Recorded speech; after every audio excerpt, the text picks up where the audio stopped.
this had been the thing that had kept us in the struggle against apartheid during the apartheid years. But very soon we realized how important it was to be perceived to be independent and impartial, particularly in the application of the law to all the different political parties. In every commission, of course, you have to discover as much of the truth as possible. The manner in which this truth recovery is carried out should contribute to building justice and accountability and to dealing with the question of denial. You will have to make findings about the role of different institutional players, including the different political parties. And that is the moment when you will be confronted with really deep and searching questions. And you will have to find the courage to, in fact, stand up to the commitment that is required of you. In my country, on the eve of handing over the report, the former ruling party took us to court to stop the publication of the findings against them. Once we settled that action, the then ruling party, the African National Congress, also took us to court to stop the publication of the report. Many of the commissioners were very worried about what that would mean for their futures. And so for the first time in the history of the commission, we voted a decision based on consensus. And that was the only time that the Archbishop used his casting vote. And that is what is going to be required of you, that you are able to rise up to that challenge. You will also need to make sure that when you publish the report and when you make findings against institutional players, that in fact your report is supported by evidence. Our colleagues in Liberia who did incredible work published a report in which they actually called for the president not to be allowed to stand for office again for a period of 30 years. But they did so without, in fact, including the evidence in the report.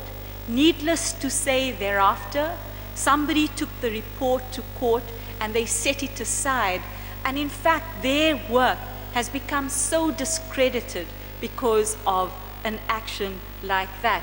And so you will need to be careful that you follow due process and that you allow people the opportunity, in fact, to make submissions about findings you potentially will make against them. An important role that you will also play, because commissions we have found play an important role in advancing the rights of women and in fact dealing with the questions of children. This is an opportune moment to advance equality and in fact to deal with questions of sexual violence against both women and children.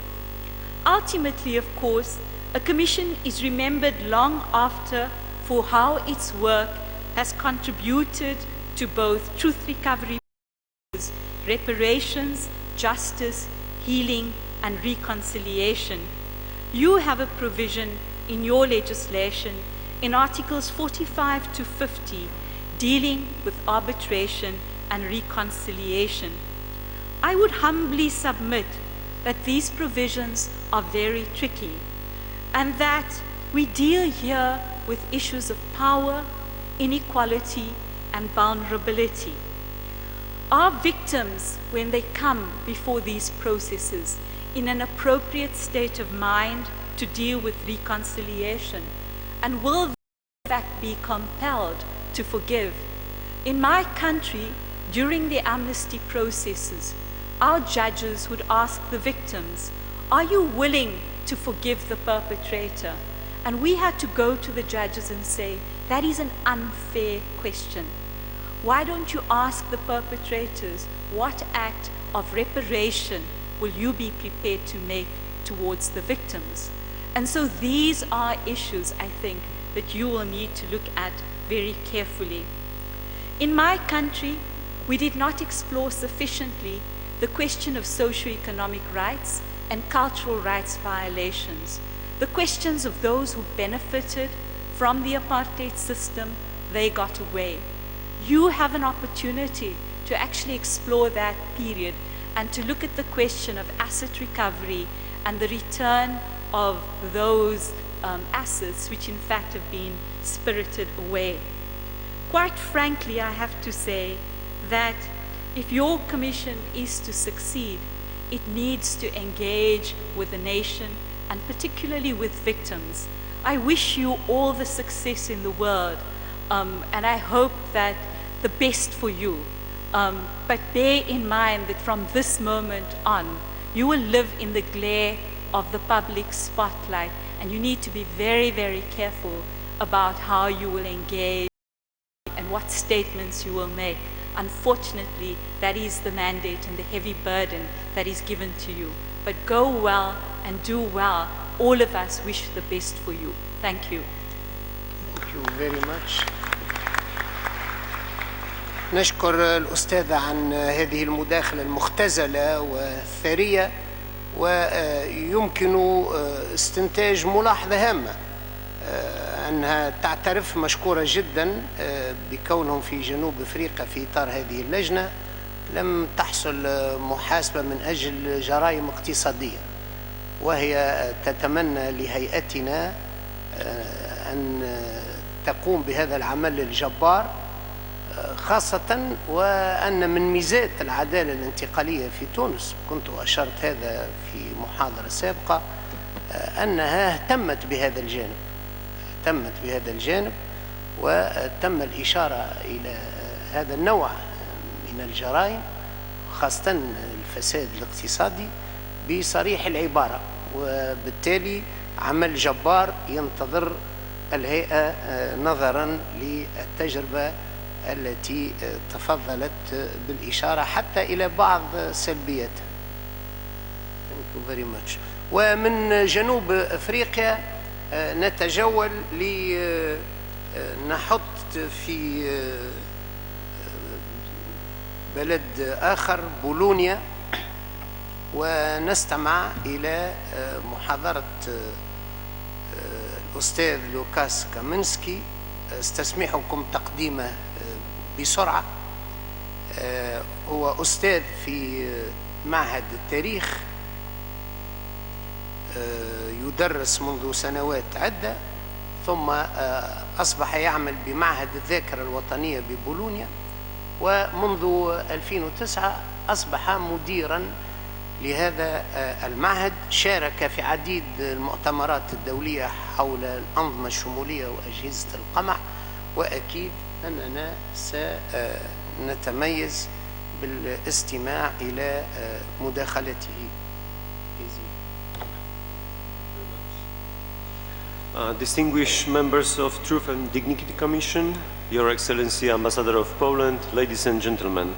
Before I introduce the subject of Polish experience of coming to terms with the past, our successes and failures, I would like to shortly talk about our historical legacy we are dealing with.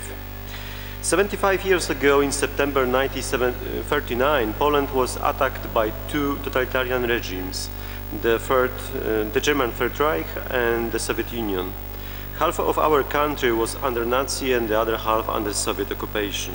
As a consequence of military actions and repressions, especially under the German occupant, Poland has suffered great material and human losses. Over 5 million people lost their lives.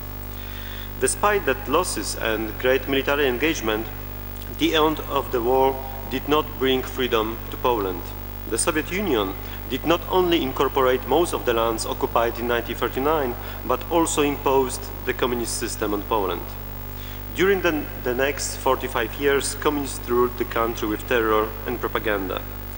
Poles were deprived of human and civic rights, the free market was liquidated, private property limited and replaced with non-effective central planned economy controlled by the state. Poland has been isolated from the free world for dozens of years. Waves of repression followed, leaving 50,000 people dead and 100,000 imprisoned. Since the very beginning, the communist dictatorship met with strong social resistance. During the first years, it was mainly military resistance, which was continuation of underground movement from wartime. Mass protests, strikes and demonstrations followed in 1956, 68, 70 and 1976. The big protests of August 1980 ended with a victory and with independent workers' unions that the communists agreed upon. Soon 10 million people joined the unions and pursued their rights in non-violent way. In December 1981, the regime introduced the martial law to destroy the solidarity movement.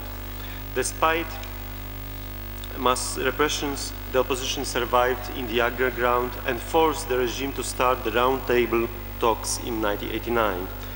A few days ago, we were celebrating the 25th anniversary of the partially free elections, when the nation unanimously rejected the communist dictatorship. The regaining of freedom enabled to start the process of accounting for time of dictatorship. During the first years, that process has not been very intense. A lot was done in the symbolic sphere. Street names which honored people or organizations connected with the regime were changed. The possibility to nullify unlawful court verdicts and the possibility for some repressed groups to receive compensation was introduced. However, the prosecution of criminals was not very successful in this period. Only 29 people were convicted. It was only in 1997 that the vetting procedures were introduced in Poland. There were few educational or scientific projects on a larger scale. The reason was the difficult access to many categories of archival material. Some of them were in this time completely inaccessible. There were several reasons of this situation. To a large extent, the political changes were of negotiable, not revolutionary nature, and parties connected with the old regime were actively participating in the political life.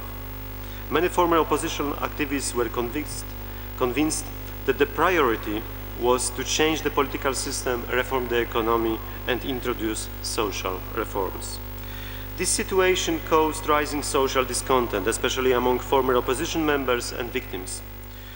Those sentiments in 2000 led to the creation of the Institute of National Remembrance Commission for the Prosecution of Crimes Against the Polish Nation. The preamble of our act states that by establishing the institute, the Parliament aimed at the following: keeping in memory the vast number of victims, enormity of losses and damage inflicted upon the Polish nation during the Second World War and after its ending. The Polish nation patriotic tradition of waging a fight against occupants, Nazism and communism. The deeds of Poles performed in order to re-establish independent Poland and to secure freedom and dignity. The obligation to prosecute crimes against peace, humanity, as well as war crimes.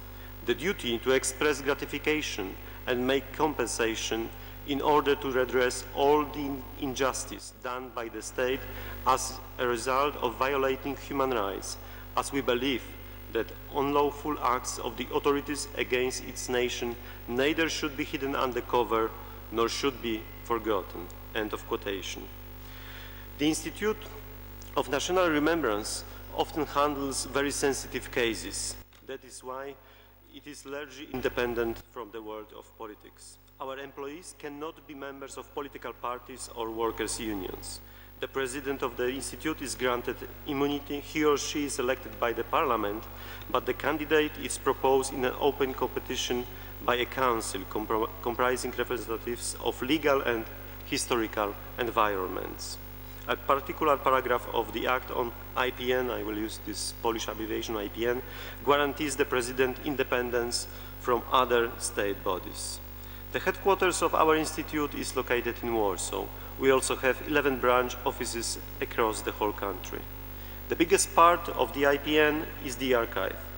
Under the Act of the Institute of National Remembrance, all the documents related to the functioning of the apparatus of repression in a broad sense, both during the occupation of Poland during the Second World War and during the communist dictatorship, had been transferred to the Institute.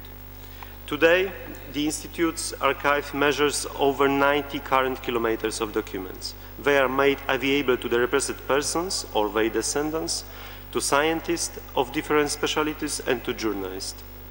In order to ensure the transparency of political life, the documents related to the most prominent figures holding public offices are available to all citizens. Moreover, the documents of the former communist functionaries of the security apparatus are accessible to the public. The Institute of National Remembrance took over the obligation to prosecute crimes committed during the war and during the time of communist dictatorship. The Commission for the Prosecution of Crimes Against Polish Nation comprises of around 100 prosecutors with all prosecution powers.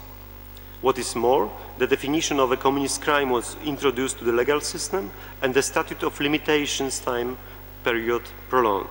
This last provision is legally based on the Polish Constitution, which states that the statute of limitation time period for crimes not prosecuted for political reasons starts from the moment when they can be prosecuted.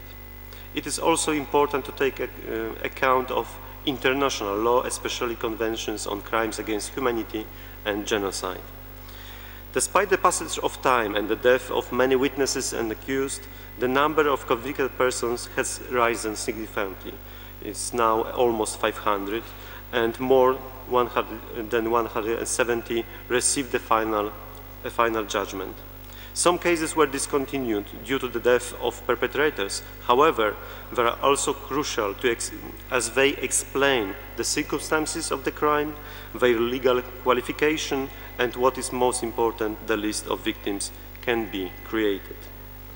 The Institute of National Remembrance is searching for places of burial of communist regime victims. Most of them were buried in mass graves in unknown places. Until now, the remains of 500 persons were found. Remains are identified by genetic tests, which allows to conduct a proper burial. Our institute is currently carrying out 11 large scientific projects related to the period of dictatorship and some smaller research initiatives. The leading themes are resistance to totalitarian regimes as well as repression and persecution. But we touch upon political, social, and economic history, etc. Scientific research helps us to discover the truth about the dictatorship period. Every year, the Institute of National Remembrance organizes several dozen scientific conferences, and many of them on an international level. The results of research are published in the form of books and scientific articles. The Institute publishes more than 100 books annually. In total, we have published more than 1,000 books. We publish 3 scientific journals and 2 popular periodicals. The complex knowledge about the past is spread through educational activities. They include courses for teachers, educational materials for schools, exhibitions. We prepared more than 400 exhibitions until now, websites, comic books, board games, and competitions and educational projects for students. As far as the offers for the students are concerned, the most important, in my opinion, are the ones that allow them to independently explore the history. In the course of these projects, it appears that so-called big history that they knew from manuals had left a trace also in the lives of their family or the history of their hometown. Education is the field where IPN cooperates with the non-governmental organizations most actively.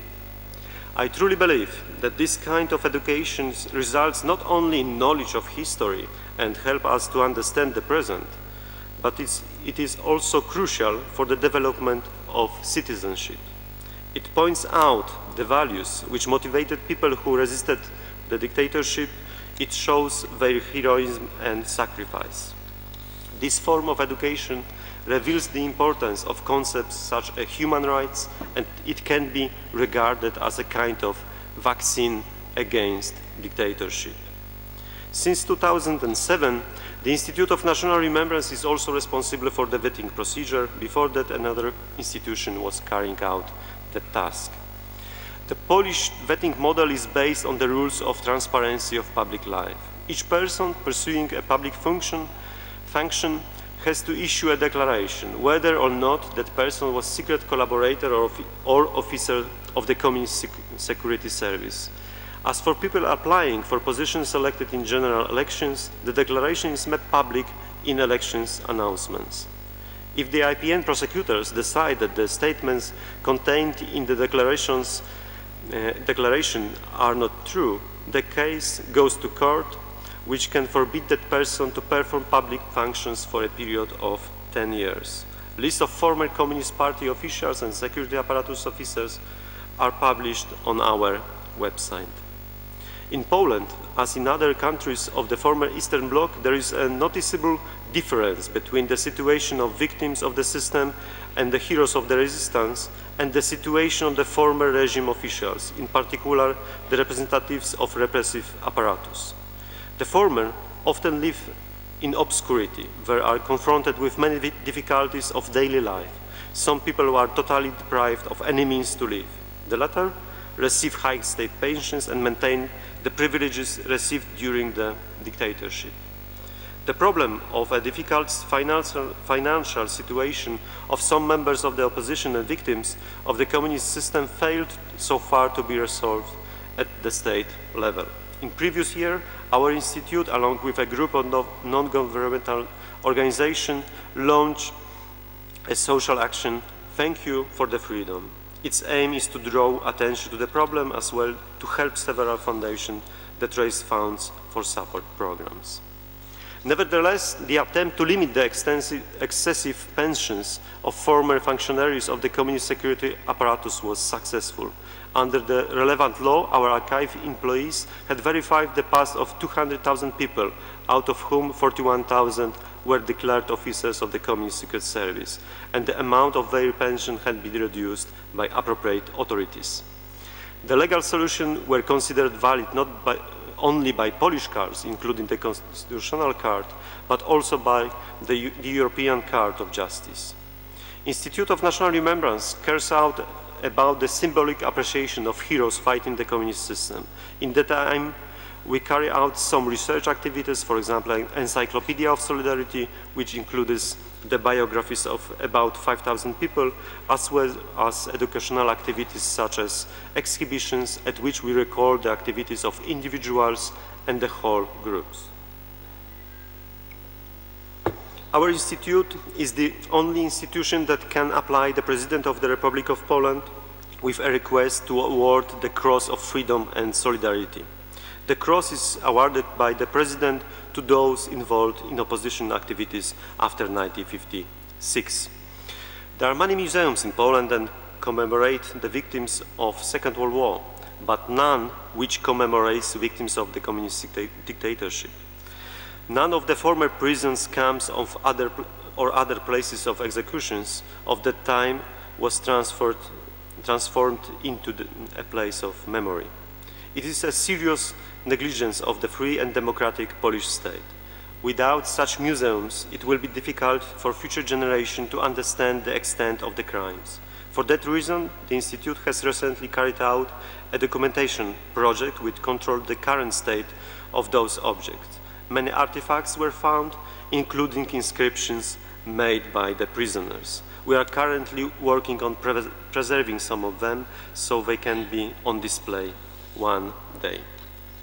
We can draw several general conclusions from the Polish experience of coming to terms with the past. First of all, the process of dealing with the past is an indispensable element of democratic transition. Its lack of or limited extent can lead to the undermining the whole process and in extreme cases to the delegitimization of the new order. The process of coming to the terms with the dictatorial past should commence as soon as possible after the change of system, despite the character of the change. The latter it is started, the more difficult it will be, and the smaller is the chance to achieve lasting results. The process should have a complex character and encompass elements such as activities towards the conviction of perpetrators, compensation for victims, honoring heroes who fought against the dictatorships, changes in the public sphere like street names, monuments, elements of vetting procedure, scientific research, education, etc. The basis for all this is access to archives, which should be free and regulated by transparent rules. The lack of it can lead to the destruction of important documents or their misuse for political reasons like discrediting opponents. It is also important to create new archives containing documents on repression and resistance against dictatorship. A very important part of this work is to record testimonies of victims and oppositionists. The memory of dictatorship cannot be solely based on archives produced by the very regime alone. Public institutions, regional governments, NGOs and non-formal groups need to be engaged in the process of coming to terms with the past. The state should create necessary legal, institutional and financial frames, but the independence of the institution responsible for the process of dealing with the past is a crucial factor. Coming to terms with the difficult past does not only serve the past, but also the present and the future. The victims' demands for truth, justice, and remembrance can be fulfilled at least partially. This process also leads to the stabilization of the democratic order and is beneficial for future generations, protecting them from the comeback of dictatorship and helping them to preserve values represented by those who were fighting against evil. Ladies and gentlemen, Poles owes a lot to the people, organizations and countries that supported us in the fight for freedom. I would like to express my gratitude to the government of Tunisia and Tunisian NGOs for the fact that in the last 2 years we had the opportunity to share our experience of coming to terms with the past with you, telling you about our successes and failures. I hope that we could at least partially repay the debt from the past. The inauguration of the Tunisian Truth and Dignity Commission is a breakthrough. I am convinced that the efforts of its honorable members will serve the whole nation and contribute to the building of the democratic state. We strongly believe in your success. Thank you. Thank you very much. شكرا للأستاذ عن هذه المحاضرة القيمة، وأستسمحكم أن أستنتج ملحظين هامين قدم لنا في ثوب النصيحة في الحقيقة، خاصة للهيئة المبجلة. الملحظ الأول وجوب استقلالية اللجان التي تعمل في هذا المجال، وطبعا هيئة الحقيقة والكرامة. وملحظ ثاني وجوب النفاذ إلى المعلومة الصحيحة. وهذان الملحظان يعتبران هامين جدا حتى إن شاء الله نحقق النجاح. ومن التجربة البولونية نمر إلى تجربة الأشقاء في المغرب، ونستمع إلى مداخلة الأستاذ إدريس اليزامي. واستسمح بالنسبة لكافة المحاضرين أن أخطأت ربما في ذكر الأسماء. الأستاذ إدريس اليزامي هو أولا رئيس المجلس الوطني لحقوق الإنسان الآن، أكيد سنستفيد بمداخلته. هو من أبناء فاس الجميلة، فاس الحضارة، ودائما ربحا للوقت أحيل إليه الكلمة. تفضل سي إدريس. شكرا سيد الرئيس. السيدات والسادة أعضاء لجنة الحقيقة والكرامة، السيد المقرر الخاص والصديق بابلو دوغريف، السيدات والسادة ممثلي المفوضية السامية لحقوق الإنسان، برنامج الأمم المتحدة الإنمائي، المركز الدولي للعدالة الانتقالية، المجتمع المدني التونسي والدولي، أيها الحضور الكريم، أتشرف اليوم بالمشاركة في فعاليات هذا المؤتمر الدولي بمناسبة تنصيب هيئة الحقيقة والكرامة، الذي أعتبره مرحلة أساسية في مسلسل الإصلاح الديمقراطي ومحطة تاريخية في مسار الشعب التونسي ومسار كل شعوب العالم الإسلامي. أيها الحضور الكريم، إذا كانت كل تجربة من تجارب العدالة الانتقالية التي شهدها العالم منذ سبعينيات القرن الماضي تتميز بسياقها السياسي والاجتماعي والثقافي الخاص، حيث لا يمكن في أي حال من الأحوال أن تسقط على أي بلد تجربة بلد آخر، إلا أن هناك توجهات عامة تؤطر العدالة الانتقالية، ومن أهمها وجود إرادة سياسية لإحداث تغيير أو مواصلته. والمقصود بهذه الإرادة السياسية إرادة الدولة أو إرادة الطبقة السياسية أو جزء كبير من الفاعلين الأساسيين في هذه الطبقة، مرفوقة بالتفاعل بين هذين الطرفين وبين مكونات المجتمع المدني وعائلات الضحايا وجمعياتهم، مصحوبة في بعض الحالات بشكل ما من التدخل من طرف المجتمع الدولي. فما كان للمملكة المغربية أن تنخرط في مسار العدالة الانتقالية لولا تلاقي الإرادة الملكية وطموحات الطبقة السياسية ومكونات الحركة الحقوقية للعمل على معالجة سلمية وتوافقية لتبعات النزاعات السياسية التي شهدها التاريخ المعاصر للمغرب منذ الاستقلال في 1956 وللإرث الثقيل للانتهاكات الجسيمة لحقوق الإنسان. ويتجلى المبدأ الثاني في العمل على كشف حقيقة الانتهاكات والمسؤوليات عنها دون إغفال تحليل السياقات السياسية والتاريخية التي صاحبتها لاستخلاص العبر والتحفيز على القراءة الحرة والتعددية والشفافة للأحداث التاريخية. ولا بد من الإشارة هنا أن الأمر لا يخلو من صعوبات قد لا تكون متوقعة، فالتحديات التي صادفتها هيئة الإنصاف والمصالحة في مجال الكشف عن الحقيقة لا تعود بالأساس إلى انعدام إرادة السلطات العمومية في التعاون مع الهيئة، وإنما إلى الحالة المزرية التي تعرفها الأرشيفات في بلدنا وضعف التوثيق الدقيق للانتهاكات، مما وجه اهتمام هيئة الإنصاف والمصالحة نحو تدارس إشكالية التوثيق واستصدار توصيات خاصة في هذا الشأن. ويعتبر جبر الضرر وتعويض الضحايا مرتكزا ثالثا في العدالة الانتقالية، سواء تعلق الأمر بالأفراد أو الجماعات، ويتمثل المفهوم العام لجبر الأضرار كما تعلمون في مجموعة تدابير والإجراءات الرامية إلى إصلاح ما لحق بضحايا انتهاكات حقوق الإنسان من أضرار.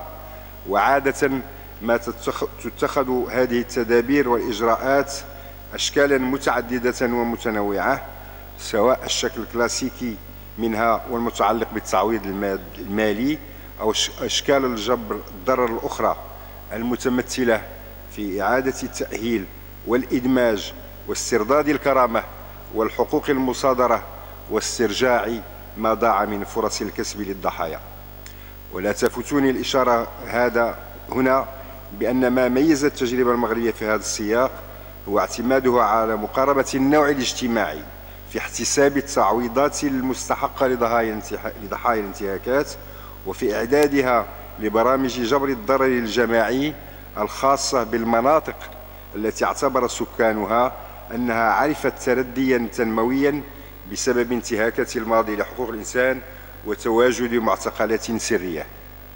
والغاية من ذلك تجاوز التهميش الذي مس النساء ضحايا الانتهاكات في مسار العدالة الانتقالية، وإعادة الاعتبار لهن بالإقرار بما تعرضن له بشكل مباشر أو غير مباشر من انتهاكات لحقوقهن الإنسانية. ولا يستقيم مسار العدالة الانتقالية مهما عرف سياقها السياسي والاجتماعي والثقافي من تميز دون مساءلة الدولة أو أجهزتها في العلاقة مع إخلالها بالقواعد القانونية والسياسية والإدارية، حيث تعتبر شرطا أساسيا في إحقاق العدالة في ظروف الانتقال. غير أن الشكل أو المنهج التي ستسير عليه هذه المساءلة يظل اختيارا سياسيا يرتبط بتقدير الأطراف المعنية للمصلحة العامة. وفي قراءة للمسار المغربي في هذا السياق فقد أخذ صيغة المحاسبة السياسية العامة لأجهزة الدولة وليس للأفراد، مع العلم أنه لم يتم إصدار أي قانون عفو عام بأي شكل من الأشكال، وبقى من الإمكان لأي ضحية أن يطالب بالمساءلة الجنائية لمقترفي الجرائم.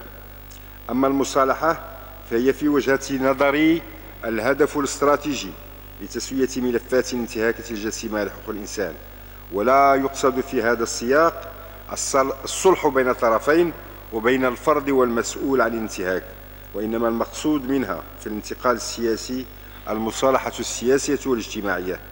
فإن المصالحة ليست النسيان أو الوصول إلى التوافق والإجماع، بل هي إحدى شروط بناء مجتمع ديمقراطي يضمن التدبير السلمي للحق في الاختلاف. وأخيرا، تعتبر الإصلاحات المؤسساتية والتشريعية ذات الصلة المباشرة بدعم حقوق الإنسان وحريات الأفراد والجماعات ضمان استراتيجي لعدم تكرار انتهاكات الماضي. وفي هذا السياق فلقد تم دسترة أغلبية توصيات هيئة الإنصاف والمصالحة في جويلية 2011 بمناسبة الإصلاح الدستوري. أيها السيدات والسادة، سأختصر الكلمة لربح الوقت، ومع العلم أنها ستعطى إلى المنظمين، ولكن في ختام هذه الكلمة لا بد أن أتذكر صديقي أحمد عثماني وصديقي سعيد البوزيري اللذان رحلا إلى دار الخلود قبل الثورة المجيدة، وكان من بين المناضلين التونسيين الرياديين في طريق الديمقراطية وحقوق الإنسان للشعب التونسي ولكل شعوب المنطقة. إن تنصيب هيئة الحقيقة والكرامة اليوم لشهادة وفاء لروح هؤلاء المناضلين ولروح كل شهداء الثورة المجيدة. أتمنى التوفيق لكم، والسلام عليكم. شكرا أستاذ عن هذه المداخلة المحدودة في الزمن والثرية في المحتوى. ولاحظتم لا شك أن الهدف الرئيس من كل سياسات العدالة الانتقالية هي المصالحة، طبعا بعد الوقوف عند المسؤوليات، بعد المحاسبة، بعد تحديد الأضرار الحاصلة، لكن الهدف المنشود هو أن نتصالح جميعا. ومن المغرب الشقيق سنزور الآن البيرو. بالنسبة للتجربة في البيرو كان الأستاذ سالمون لارنار، je m'excuse si je me trompe de nom، كان هو الذي سيلقي هذه المحاضرة بوصفه رئيس لجنة العدالة الانتقالية في البيرو.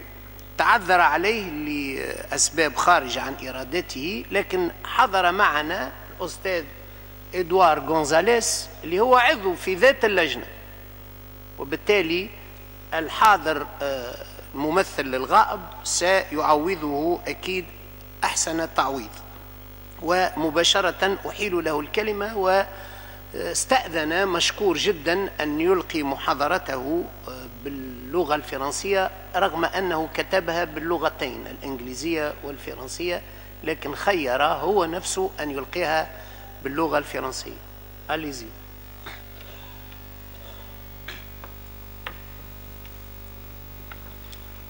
Merci, Monsieur le Président, et merci à tous les représentants du corps diplomatique et aux représentants de les organisations qui ont préparé cet séminaire. J'aurai l'honneur de lire la présentation qui a été préparée par Monsieur Salomon Lerner, ancien président de la Commission Vérité et Réconciliation du Pérou. Chers amis, je voudrais présenter mes félicitations à la société tunisienne pour avoir initié ce processus de recherche de la justice et de la vérité, qui trouve ses origines dans la loi de justice transitionnelle approuvée en décembre 2013, et dont le premier fruit est aujourd'hui la création de la Commission Vérité et Dignité. Je suis convaincu que ce processus tant réclamé par la société tunisienne servira à approfondir et à perfectionner la démocratie dans le pays, mais également à consolider une situation de pays de paix avec justice, c'est-à-dire une paix qui n'oubliera pas les victimes d'un passé autoritaire et violent. un pays qui répondra au contraire à leurs demandes et respectera leurs droits. Nous connaissons en Pérou toute la haute signification de l'exemple donné par la Tunisie lors des expériences récentes d'ouverture politique et de démocratisation entamées par différents pays du Maghreb et du Moyen-Orient. Et si ces expériences n'ont pas eu le succès que l'on aurait souhaité, elles représentent malgré tout encore une promesse démocratique. Le respect de ces promesses dépend de nombreux facteurs, dont les premiers, qui revêt une grande importance, serait la création d'institutions capables de soutenir l'état de droit, c'est-à-dire l'exercice limité et responsable du pouvoir et l'égalité de tous les citoyens devant la loi. Et le second concernera la diffusion d'une culture civique, c'est-à-dire une expérience véritable de l'exercice du respect des droits fondamentaux. Le cas péruvien. Les commentaires que je voudrais formuler lors de cette conférence concernent l'expérience de la justice transitionnelle et plus précisément la recherche officielle de la vérité vécue il y a plus d'une décennie au Pérou. Entre les années 1980 et 2000, le Pérou a vécu un conflit armé déclenché par l'organisation subversive Sentier Lumineux. Cette organisation a en effet mis en place un conflit armé qu'ils ont appelé guerre populaire contre l'État, qui a motivé la réponse armée de la police et des forces armées. Durant 2 décennies, ces 2 forces s'affrontent, perpétrant de nombreuses violations des droits de l'homme, en particulier à l'encontre des paysans andins du centre du pays. Assassinats, exécutions extrajudiciaires, massacres, enlèvements, tortures, disparitions forcées, violences sexuelles constituent le répertoire d'action aussi bien du Sentier Lumineux que de l'État. Ce processus devient plus complexe lorsqu'en 1992, Alberto Fujimori, alors président de la République, perpètre un coup d'État et instaure un gouvernement autoritaire avec l'appui des forces armées. La chute de ce régime donne lieu, dans l'an 2000, à une transition politique, lors de laquelle se présentait l'opportunité de répondre à la vieille demande de justice, vérité et réparation des victimes.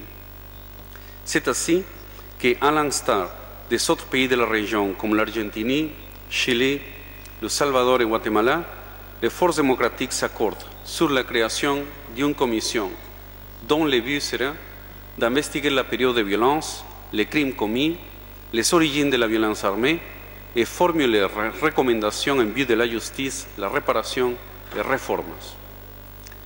Cet organisme fut la Commission Vérité et Réconciliation qui a travaillé pendant 26 mois, entre les années 2001 et 2003. Pendant son travail, la Commission rassemble un nombre considérable de témoignages.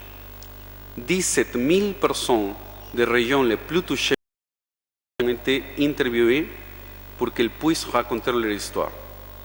Ce furent des centaines de personnes lesquelles, dans des auditions publiques, ont raconté à tout le pays leurs souffrances et ont commencé, grâce au fait d'être écoutés, à se sentir reconnus dans leur dignité humaine. Toutes ces narrations ont constitué un ensemble très riche d'informations qui ont été exploitées dans une perspective multidisciplinaire. Ces témoignages ont été analysés selon un point de vue juridique, en accord avec le droit pénal péruvien, selon le droit international des droits de l'homme et le droit international humanitaire, afin d'établir les crimes et violations commises par les organisations subversives et les forces de sécurité de l'État. Le point de vue juridique nous a aidé aussi à établir les responsabilités individuelles qui devaient donner lieu aux procès pénaux dans les instances correspondantes. D'un autre côté, la Commission développe des recherches de reconstruction historique et d'interprétation sociologique qui nous permettent, sur la lumière de ces témoignages et d'autres sources directes, de rendre compréhensible le processus dans le contexte social et politique du Pérou contemporain. Au terme de ces fonctions, la Commission Vérité a entendu également les actuels chefs militaires et les anciens officiers à l'époque cadre militaire dans des régions de conflit. De même, la Commission a parlé avec les principaux chefs des organisations subversives, maintenant incarcérés dans des prisons de haute sécurité, tout comme d'autres leaders de moindre importance. Après, la Commission Vérité présente un long rapport final démontrant que tous les acteurs armés avaient commis des crimes contre l'humanité et examine également les grandes responsabilités politiques de ceux qui gouvernent le pays durant ces 2 décennies. En outre, des recommandations furent proposées au pouvoir judiciaire contre ces accusations, mais également aux pouvoirs exécutifs et législatifs, afin de mettre en marche un vaste programme de réparation, mais également une réforme des institutions, telles que le système de justice, les forces armées, le système éducatif et l'administration publique en général. Pour la Commission Vérité et Réconciliation, la réconciliation devait impliquer une transformation profonde des relations entre l'État et les citoyens. Dans le cas péruvien, nous ne pouvons parler pas de résultats immédiats et facilement mesurables. Les apports d'une commission vérité sont généralement dépendants de certains progrès et certains reculs. Ils ont besoin du temps pour mûrir et dépendant également des cycles politiques du pays. Mais si je devais signaler un succès tangible et immédiat, je dirais que c'est grâce à ce processus que les victimes ont pu acquérir une visibilité politique qui leur avait jusque-là été niée et que l'on a pu mettre à l'ordre du jour dans le panorama politique du pays des thèmes critiques bien souvent ignorés, comme l'autoritarisme, la discrimination, l'exclusion ou l'inadéquation des institutions. Pour faire le travail de la Commission, on a dû s'assurer du respect de certaines conditions qui pourraient aujourd'hui faire l'objet de certaines leçons apprises et qui vaut la peine de mentionner. La première condition, c'est la relation avec la société. La Commission Vérité a recueilli un total de 17 000 témoignages et maintenant toujours une relation de coopération avec toutes les organisations des droits de l'homme, les associations de victimes et des autres organismes de la société civile. Depuis le début, c'est essentiel pour nous, dans le cadre de notre mandat, de cultiver une relation de communication ouverte et transparente face à la société péruvienne. Je crois qu'une commission de vérité ne doit jamais oublier, même si elle est une entité officielle et publique, que la commission a été créée précisément pour offrir des réponses à la société, tout particulièrement aux victimes. Une commission de la vérité doit précisément être l'exemple que les relations entre l'État et la société peuvent être différentes, marquées par le respect et construites sur la base de la participation. Leçon numéro 2. Caractère officiel et indépendance. Le succès du travail d'une commission et la crédibilité de ses résultats dépendent, entre autres, du fait qu'elle soit indépendante et impartiale, et du fait qu'elle soit perçue comme telle par la société. Ceci implique d'assumer d'une manière adéquate la nature publique de la Commission et de défendre en même temps son autonomie par rapport au gouvernement en place.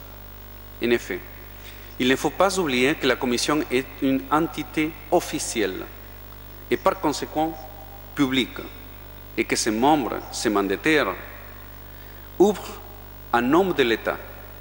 Cette entité publique était fondamentale pour nous au Pérou, étant donné que dans notre pays, l'État avait nié séculairement les droits et la parole des populations les plus pauvres, les populations andines, les populations paysannes et indigènes.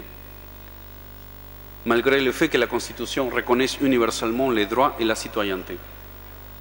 C'est pourquoi il était essentiel pour la Commission de vérité de se présenter comme une institution publique qui, pour l'histoire, s'est penchée sur les exclus et les plus pauvres, afin d'écouter respectueusement leurs propos et de réclamer justice en leur nom.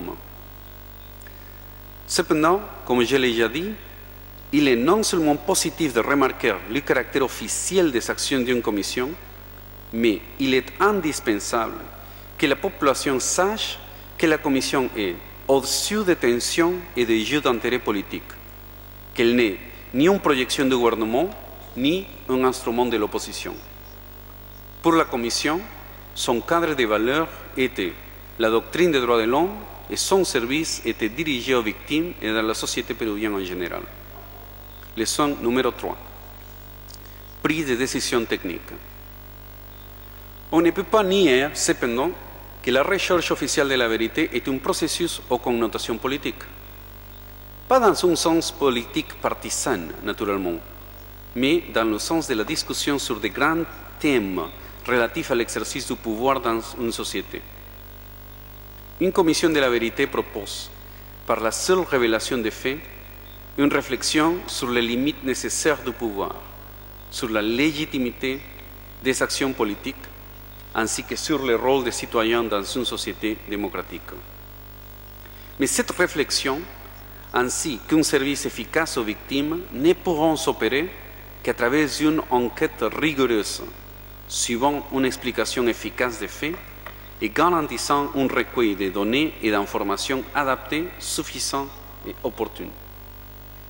C'est pour cette raison, et même si cela semble évident, qu'il est important de remarquer l'aspect fondamental dans le cas du Pérou de l'établissement, dès le départ, des règles et d'une organisation permettant de prendre des décisions ordonnées, systématiques et efficaces. Ceci implique, par exemple, une délibération rapide sur les règles de fonctionnement du corps des mandataires, la relation entre les commissaires et une équipe technique dirigée par un secrétaire exécutif au pouvoir suffisant, les critères de recrutement du personnel et une distribution de responsabilités qui permettent d'accomplir les tâches diverses de façon ordonnée et fluide. La planification stratégique de la Commission, en prenant en compte ces différents objectifs, fut pour tous nous la garantie qu'on ne décevrait pas les attentes des victimes.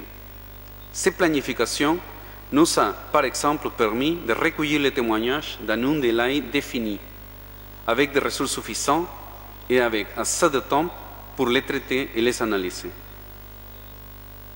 Comme j'ai déjà dit, cela requiert des décisions claires de la part des mandataires qui sont ceux qui établissent l'orientation de la Commission, mais aussi du soutien et de la confiance envers les membres de votre équipe technique, soigneusement recrutés pour ce travail. En se basant sur ces idées, et en considérant l'histoire nationale au sens large, dont l'histoire immédiate de la violence est un reflet, la Commission a proposé une notion de réconciliation qui cherche à restaurer les liens entre l'État et la société. Comme vous avez noté, cette notion de réconciliation qu'on a utilisée en Pérou, qui a la forme d'un nouveau pacte social, suppose la transformation de la communauté politique afin de créer une véritable société de citoyens. Peut-être une éthique civique, un dialogue entre la politique et la morale comme celui qui se dégage de cette proposition de réconciliation semble impossible en ce temps d'utilitarisme et de cynisme superficiel. Je crois que cela n'est pas vrai. La vérité et la mémoire ont été toujours puissantes dans l'histoire humaine et elles ont été des alliés efficaces de la justice et de l'affirmation de la démocratie. Chers amis, je n'ai voulu mentionner que quel aspect qui fut important pour le travail réussi, je crois, de la Commission de vérité et réconciliation du Pérou. Naturellement, la réussite des objectifs et l'apport efficace d'une commission dépendent de plusieurs facteurs, et parmi eux, de la qualité personnelle irremplaçable des mandataires, leur qualité éthique et professionnelle. Je suis donc persuadé que les membres de la Commission de la vérité et la dignité de Tunisie réuniront la prudence, l'impartialité, la détermination et le compromis, vertus essentielles pour l'accomplissement d'une tâche si importante. Et c'est pourquoi que je vous prédis un grand succès. Merci beaucoup. Et c'est signé Salomon Lerner, recteur émérite de l'Université catholique pontificale du Pérou. Merci. Merci aussi pour cette intervention très riche. ومن تجربة بالبيرو ننتقل لو سمحتم إلى تجربة أخرى قريبة جدا من هذا involvement in those discussions, and in part because of concern that we and others had with respect to the lack of participation of women in our process in Kenya. We initiated a women's only hearing that we held in each part of the country that we visited, and each part of the country where we held public hearings. So for 12 months, as we traveled throughout the country, one of the 3 days that we devoted to each place we visited was devoted to a women's only hearing. So only women commissioners, women staff, and only women participants participated in those hearings. And I believe as a result of that, the Kenyan Commission probably has the highest or close to the highest participation of women of any such truth commission. The last lesson concerns the importance of tailoring your activities to address specific types of violations, and others have alluded to this. And the example I want to use is an example that others have also mentioned as an important part of your mandate, and that was an important part of our mandate, and that is the violation of economic, social, and cultural rights. We quickly learned as we undertook our activities that traditional mechanisms that truth commissions use, most particularly statement taking, are not well suited to capture the reality of violations of economic, social, and cultural rights. We did include a very long section in our statement-taking form concerning those rights. But what we discovered is that most people wanted to talk about, number one, more recent violations that they had suffered. So there was less focus on longer, more systemic issues. And secondly, people tended to focus on more violations that involve violations of bodily integrity rights. So massacres, killings, rapes, torture, those sorts of things. As we started to realize that we were not capturing adequately that important part of our mandate, we adapted and we trained 80 individuals in violations of socioeconomic rights. And we sent those 80 individuals out to every corner of the country to hold what we called focus group discussions with a cross-section of individuals from each of those communities to talk about and focus on socioeconomic rights, issues related to access to health, to education, to water, to food, corruption, land, and other areas within our mandate. This was a relatively successful endeavor. We had over 1,200 individuals that participated in those focus group discussions throughout the country. So the lesson I think that one should learn from that is that as you look at your very broad mandate, and your mandate I think is as broad, if not broader, than the mandate that we had in Kenya, that you both learn from and use traditional mechanisms of truth commissions, but also think about adapting this country. So just to recap, first, the importance of adequate and consistent funding, and again, I want to appeal to representatives here from the government of Tunisia to make sure that funding is provided as soon as possible to the Commission. Secondly, the importance of remaining independent. وانتباهكم وثقتكم في هذه الجلسة العلمية. تفضل سي سحبان.